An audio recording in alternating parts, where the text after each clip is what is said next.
दोस्तों, एक 60 साल के बूढ़े को फांसी की सजा सुनाई जाती है। उसका जुर्म यह था कि उसने एक औरत के साथ बलात्कार किया था। उसके ऊपर आरोप सिद्ध हो चुका था।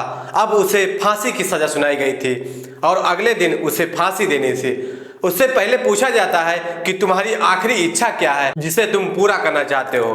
तो उसने मना कर दिया और फिर जब उस जल्लाद ने कहा कि मरने से पहले पूछा जाता है कि आखिरी इच्छा क्या है तुम्हारी, अगर तुम्हारी कोई ऐसी इच्छा हो जिसको तुम पूरा करना चाहते हो मरने से पहले, तो वह तुम पूरा कर सकते हो।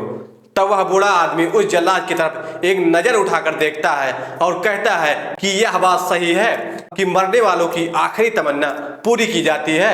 वह कहता है, हाँ हाँ बिल्कुल, आप अपनी फरमाइश मुझसे कह सकते हैं, मुझसे कह करके तो देखो। वह बूढ़ा आदमी कहता है कि मैं मरने से पहले शादी करना चाहता हूँ। मैं एक रात के लिए दूल्हा बनना चाहता हूँ और ऐसी वैसी नहीं लड़की बल्कि एक खूबसूरत नौजवान लड़की से मैं शादी करना चाहता हूँ। जब वह जल्लाद उसकी अनोखी फरमाइश सुनता है तो वह तंग रह जाता है कि एक बूढ़ा आदमी जो मरने के लिए तैयार है, उसने आखिरी इच्छा रखी शादी करने की, यानी कि उसने यह समझ लिया कि यह वाकई में बूढ़ा आदमी एक अय्याश किस्म का आदमी है, इसने एक बलात्कार किया होगा। तो दोस्तों, गुड मॉर्निंग, नमस्कार, सत श्री अकाल। एक बार फिर से आप तमाम लोगों का स्वागत है स्टोरी बाई क्राइम 100 की इस एपिसोड में। उम्मीद है कि पूरी फैमिली अच्छी होगी, अपना और अपनों का ख्याल रख रही होगी। दोस्तों, आज की जो सच्ची घटना मैं आपको सुनाने जा रहा हूँ, यह सच्ची घटना दुबई का है। दोस्तों, अगस्त 2020 का यह वाकया है कि सऊदी अरब में दरबार लगा हुआ था, क्योंकि सऊदी अरब में जो है आज भी बादशाही हुकूमत है। बादशाह के यहाँ दरबार लगा हुआ था। एक नौजवान लड़का खड़ा होता है, बादशाह के सामने कहता है कि साहब, मैं अपने बाप की शिकायत लेकर आपके पास आया हूँ। मेरे जो बाप है वह मुझे जीने नहीं दे रहे हैं। समाज में मेरी जिंदगी की सारी कमाई उन्हीं पर लुटा दिया जाता है, लेकिन वह अपनी हरकतों से बाज नहीं आता है।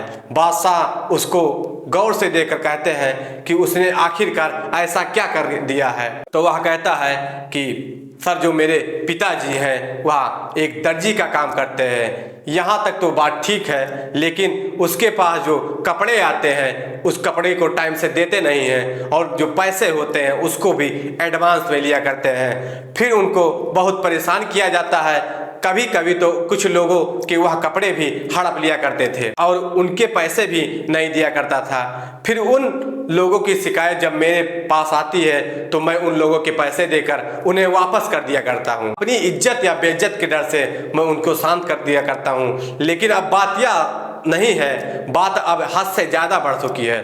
बादशाह मेरे बूढ़े बाप ने एक औरत के साथ बलात्कार किया है। यह बात जब सुनी जाती है पूरी महफिल में तो हकम मच जाती है, क्योंकि जैसे ही बलात्कार शब्द आया उस लड़के ने अपने बाप के ऊपर यह आरोप जब लगाया तो वहां पर जितने लोग बैठे थे सभी लोग उस लड़के की तरफ, फिर उस बूढ़े आदमी की तरफ देखने लगते हैं।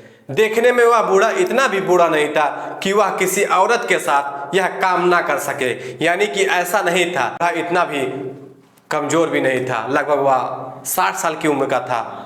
और आपको पता है कि खासकर सऊदी अरब में लोगों को 70 से 80 साल तक वह औरतों के साथ संभोग कर सकते हैं। उसकी वजह यह है कि वहाँ का खान पान जो है बहुत बढ़िया है, जो वहाँ के लोग हैं वह बहुत अमीर होते हैं, तो इसीलिए खाने पीने की कोई दिक्कत नहीं होती और उनका खान पान बहुत अच्छा होता है। अगर आदमी के अंदर ताकत है तो वह 70 से 80 साल तक की उम्र में सेक्स कर सकता है। लेकिन जब वह बूढ़े को इसके बारे में पता चला तो वह बूढ़ा हैरान हो जाता है कि वह ऐसे नहीं कर सकता। उधर उसका सगा बेटा होता है, वह अपने बाप के ऊपर भरी महफिल में यह इल्जाम लगा रहा था, साथ ही बलात्कार किया है यह भी कह रहा था। लेकिन वह लड़का निडरता के साथ बादशाह के सामने खड़ा था और अपने बूढ़े बाप पर इल्जाम लगा रहा था। बादशाह ने कहा कि तुम्हें कुछ खबर है कि तुम क्या इल्जाम लगा रहे हो? वह कहता है कि मैं होश हवास में यह इल्जाम लगा रहा हूँ।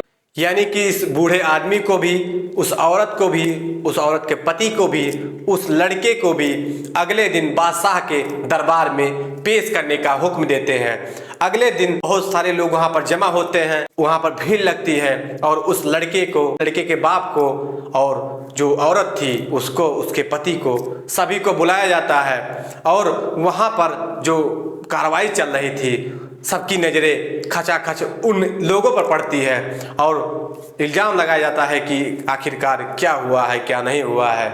तब जो उसका लड़का होता है अपने बाप के ऊपर ऐसी कार्रवाई करने का हुक्म देता है। बादशाह कहते हैं कि इस बात में आपको कोई सफाई देनी है, कुछ कहना है? तो वह बूढ़ा व्यक्ति सिर को हिला देता है, मना करता है कि मुझे कोई सफाई नहीं देनी है। यह जो कह रहा है आप उसकी बात को मानिए। जब उस औरत से पूछा जाता है तो वह औरत भी कह देती है कि हाँ, इसी आदमी ने मेरे साथ रेप किया है। अब मेरा जो शौहर है, जो मेरा पति है, वह मुझे रखने के लिए मना कर रहा है। मेरी तो जिंदगी बर्बाद हो गई है। इसने अपनी हवस के लिए मेरी जिंदगी इसलिए बर्बाद कर दी क्योंकि ना तो मेरे बाप है और ना ही मेरी माँ है। मैं एक अनाथ लड़की थी और इस आदमी ने मुझे सहारा दिया था, इसके साथ इसकी बीवी बनकर रह रही थी। लेकिन जब इस आदमी ने मेरी इज्जत को तार तार कर दिया, चूर चूर कर दिया, तो अब मेरा शौहर मुझे रखने के लिए मना कर रहा है। बड़ी इंटरेस्टिंग कहानी है। बादशाह बड़ा हैरान हो जाता है, परेशान हो जाता है। इस मुकदमे को सुन रहा था और उस औरत ने भी आरोप लगा दिया था उस बूढ़े आदमी के ऊपर, लेकिन वो बूढ़ा आदमी अपनी सफाई में कुछ कहने को तैयार नहीं था।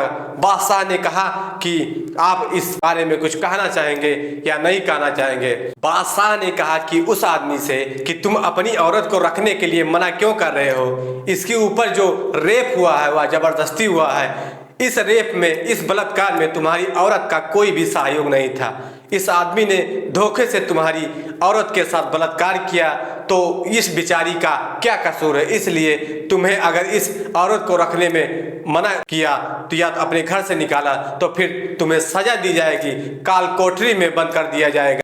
अगर अभी भी वक्त है, तुम्हें अपनी सफाई में कुछ कहना है तो कहो, वरना यह आरोप तुम्हारे ऊपर सिद्ध हो चुके हैं। वह बूढ़ा आदमी मना कर देता है कि मुझे कुछ नहीं कहना है। फिर बादशाह सजा सुनाता है कि इस आदमी को कल फांसी देंगे, फांसी पर लटकाएंगे। वहाँ के दरबारी होते हैं, वहाँ के जो लोग होते हैं, वहाँ के लोगों में चर्चाएं होती हैं कि क्या वाकई में एक बूढ़े आदमी किसी औरत के साथ रेप कर सकता है। बादशाह भी फैसला तो सुना चुका था, लेकिन बड़ी हैरान और बड़े परेशान था। उसे यह ख्याल आ रहा था कि यह आदमी ऐसा नहीं करता है, शायद कहीं ना कहीं कोई तो मजबूरी रही होगी।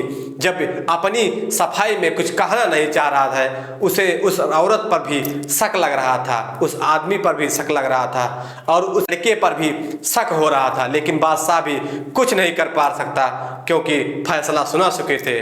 वह सबूतों के, गवाहों के आधार पर सुनाया जाता है। गवाह और सबूत उस बूढ़े के खिलाफ थे, इसलिए सिर्फ बादशाह मजबूर था। सजा सुनाने के बाद भी वह सोच रहा था कि अगर अब भी यह बूढ़ा आदमी अपनी सफाई में कुछ कह दे तो शायद यह फैसला बदल जाए। दरबार खत्म हो चुका था, सब अपने अपने घरों को जा चुके होते हैं। उस बूढ़े आदमी को काल कोठरी में बंद कर दिया जाता है। अगले दिन फांसी की तैयारी उसके लिए शुरू कर दी जाती है। शाम होने से पहले एक आदमी यानी कि जल्लास उस बूढ़े के पास पहुंचता है और कहता है कि बादशाह ने हुक्म दिया है कि तुम्हारी आखिरी इच्छा क्या हो सकती है? वह कहता है कि मेरी आखिरी इच्छा कुछ नहीं है। तब वह आदमी फिर से कहता है कि अगर कोई तुम्हारी आखिरी इच्छा हो तो वह बता दो, तुम्हें आखिरी इच्छा पूरी किया जाएगा। बूढ़ा उस आदमी की तरफ नजर उठाता और कहता है कि वाकई में यह सच बात है, मेरी हर तमन्ना पूरी हो जाएगी, वो भी मरने से पहले करना चाहता हूँ। वो कहता है हाँ ठीक है। तो वह फिर कहता है कि मैं मरने से पहले एक खूबसूरत लड़की के साथ शादी करना चाहता हूँ। मैं एक रात के लिए, आज की जो रात है मेरे पास, उसमें दूल्हा बनना चाहता हूँ। क्या यह फरमाइश मेरी पूरी हो सकती है?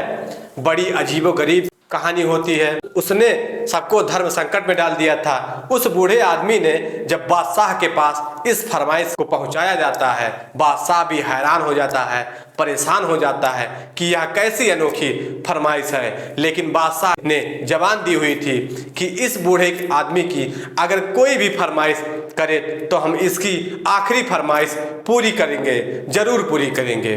क्योंकि खुद बादशाह उसके ऊपर दया आ रही थी, लेकिन क्योंकि सारे मजमे में उसको सजा सुनाई गई थी। तो सजा तो उसको होनी ही थी। जब उसने यह फरमाइश अपने बादशाह के पास भेजी, तब सिपाही ने बादशाह को बताया। बादशाह अपने कमरे में बड़े आराम से, बड़े इत्मीनान से सो रहा था और वह उठ के बैठ जाता है। फिर चलकर वह खुद उस आदमी के पास आता है और कहता है कि क्या हम जो सुन रहे हैं यह बात सही है? वह कहता है जी हाँ, बिल्कुल सही है। मैंने यह फरमाइश की है कि आज रात के लिए मैं दूल्हा बनना चाहता हूँ, मरने से पहले मैं शादी करना चाहता हूँ, और शादी भी एक ऐसी वैसी औरत से नहीं, बल्कि आपके महल में जो सबसे खूबसूरत, जो सबसे युवा लड़की होगी उसी से मैं शादी करूँगी। अगर मेरी यह फरमाइश पूरी हो सकती है तो ठीक है, नहीं तो मैं फांसी पर तो चढ़ ही रहा हूँ। लेकिन बादशाह कुछ सोचता है, वह वापस आता है और फिर वह इधर उधर टहलने लगता है, क्योंकि बादशाहों के महलों में सुंदर महारानियां होती हैं, वहाँ की नौकरानियां होती हैं। लेकिन आप लोग जानते ही हैं कि सऊदी अरब में तो सभी लड़कियां सुंदर होती हैं, खूबसूरत होती हैं, एक से बढ़कर एक खूबसूरत होती है। बादशाह के महल में जो सबसे खूबसूरत नौकरानी थी उसको वह तैयार करते हैं कि तुम्हें एक कैदी के साथ, जिसको सुबह फांसी होने वाली है, एक रात के लिए दुल्हन बनना है और उसके बदले में तुम्हें पूरी जिंदगी गुजारने के लिए बहुत सामानें दी जाएंगी, तुम्हारी परवरिश के लिए बहुत कुछ दिया जाएगा। उसको फांसी हो जाएगी, फांसी से पहले वह तुम्हें बाकायदा तलाक देगा। जब तलाक देने के बाद फिर हम अपने महलों में किसी खास आदमी के साथ तुम्हारी शादी करा देंगे, लेकिन आज रात के लिए तुम्हें उस बूढ़े आदमी की दुल्हन बनना पड़ेगा, उससे शादी करनी पड़ेगी। लेकिन वह बादशाह किसी भी तरीके से उस लड़की को तैयार कर लेता है। दोनों का बाकायदा निकाह पढ़ाया जाता है, यानी कि उनकी शादी करा दी जाती है। शादी होने के बाद अब उस बूढ़े आदमी ने कहा कि मेरी शादी हो चुकी है तो मैं अपनी औरत के साथ रात गुजारने का पूरा हकदार हूँ। मेरे लिए इंतजाम किया जाए एक बढ़िया से रूम का, जहाँ मैं अपनी औरत के साथ वक्त बिता सकूं। बादशाह ने अपने महल में एक खास कमरे में सुहाग रात मनाने का उस औरत के साथ इंतजाम किया।